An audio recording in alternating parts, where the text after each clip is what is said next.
அந்த இருட்டிலே இருக்கக்கூடிய அந்த தேவகியினுடைய வயிற்றிலே 8வது குழந்தையாக கண்ணன் பிறந்தான். குழந்தை பிறந்தது. அந்த குழந்தைய பார்த்தா அந்த சிறையோ இருட்டு. இது நாள் வரை அவன் கர்ப்பத்திலே இருந்தான். அந்த கர்ப்பமோ இருட்டு. அந்த கர்ப்பத்திலிருந்து அந்த குழந்தை பிறந்தது. வெளில வந்தா வெளிச்சத்தை பார்க்குமான்னா பார்க்கவே இல்லை. அத்தனை இருட்டு அந்த சிறையிலே. தேவகி நினைக்கிறாள், ஐயோ இந்த குழந்தை பிறந்திருக்கே, இவனோ கண்ணங்கரியதுவாக இருக்கக்கூடிய நீலமேக சாம்பள வர்ணன். இந்த கருப்போட கருப்பு சேர்ந்தா இந்த குழந்தை என்ன நிறம் கூட அவளுக்கு தெரியல. தேவகி யோசித்தாள், நமக்கு அசரீரியாக வந்து எம்பெருமான் நமக்கு சொன்னானே, அவனே தெய்வமாக பிறப்பேன் குழந்தையாக பிறப்பேன்னு சொன்னானேன்னு நினைச்சா.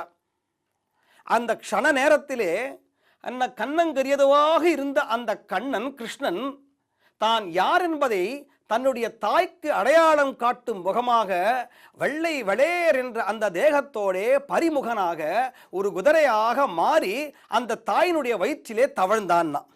பார்த்தால் தேவகி ஒரே ஆச்சரியம், ஒரு சந்தோஷம்.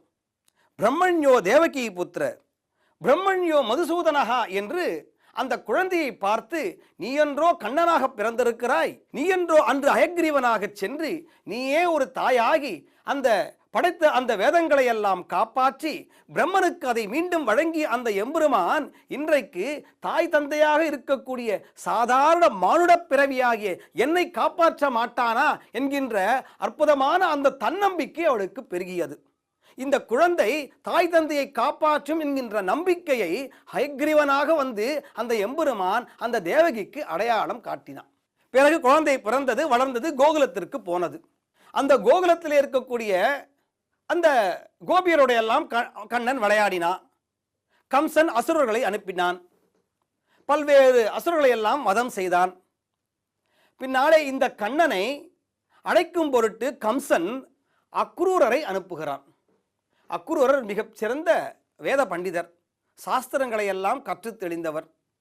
அவர் இந்த கண்ணனை கோகுலத்தில் இருந்து துவாரகைக்கு அழைச்சி போகணுங்கிற அந்த கடமை கூப்பிட்டு வரார். கண்ணனை அழைக்கிறார். கண்ணனை பார்த்தா அந்த கோபியர்கள் விடவே இல்லை. கண்ணனை நாங்கள் அனுப்ப மாட்டோம்னு சொல்லி அங்கே இருக்கக்கூடிய கோபியர்கள் எல்லாம் அவனுடைய கைகளை பிடித்து கொண்டு சிலர், அவனுடைய கால்களை பிடித்து கொண்டு சிலர், அவனுடைய இடுப்பை பிடித்து கொண்டு சிலர், இப்படியாக எல்லோரும் அந்த பெண்கள் எல்லாம் அவனுடைய கண்ணனுடைய அந்த ஸ்பரிசத்தை விடமாட்டோம் என்று சொல்லி அவனை அனுப்ப மாட்டோம்னு சொல்லி அங்கே தகராறு செய்கிறார்கள். கண்ணன் சொல்கிறான், நான் போயிட்டு திரும்பி வந்துடுறேன்னா. இதை பார்க்குறார் அக்ரூரர். என்ன இது, இந்த குழந்தையா? இந்த குழந்தைய அத்தனை அசுரர்களை மதம் செய்தது, இப்படி பெண்களோட விளையாடி கொண்டிருக்கக்கூடிய ஒரு சாதாரண குழந்தையாக இருக்கிறானேன்னு ஒரு க்ஷண நேரம் அவருடைய மனம் அக்ஞானத்திலே ஈடுபட்டது. கண்ணன் ஏறினான் தேரில். பலராமர் கூட வந்தார். இருவரையும் ஏற்றிக்கொண்டு அக்ரூரர் துவாரகையை நோக்கி போனார். துவாரகையை நோக்கி போகின்ற அந்த சமயத்திலே இளைப்பாற வேண்டும்னு பார்க்கிறார். பின்னால் திரும்பி பார்த்தா அந்த குழந்தையாகிய கண்ணன் பலராமனுடைய மடியில் படுத்துக்கொண்டு நன்னா தூங்கி போயிட்டான். நன்றாக தூங்கி கொண்டிருக்கிறான். இதை பார்த்தார், இந்த குழந்தையா போய் கம்சனை ஜெயிக்க போகிறான், அவனை இவன் வதம் செய்ய போகிறானான்னு அவருக்கு அந்த சலனம் இருந்து கொண்டிருந்தது. நன்னா தூங்கி போயிட்டான் கிருஷ்ணன். தூங்கி போன அந்த கண்ணனுக்காக யமுனை நதிக்கரையிலே இளைப்பாறுவதற்காக அந்த தேரை நிறுத்தினார் அக்ரூரர். அந்த யமுனையிலே இருந்து தீர்த்தம் பருக வேண்டும் என்பதற்காக அந்த ஆற்றிலே இறங்குகிறார்.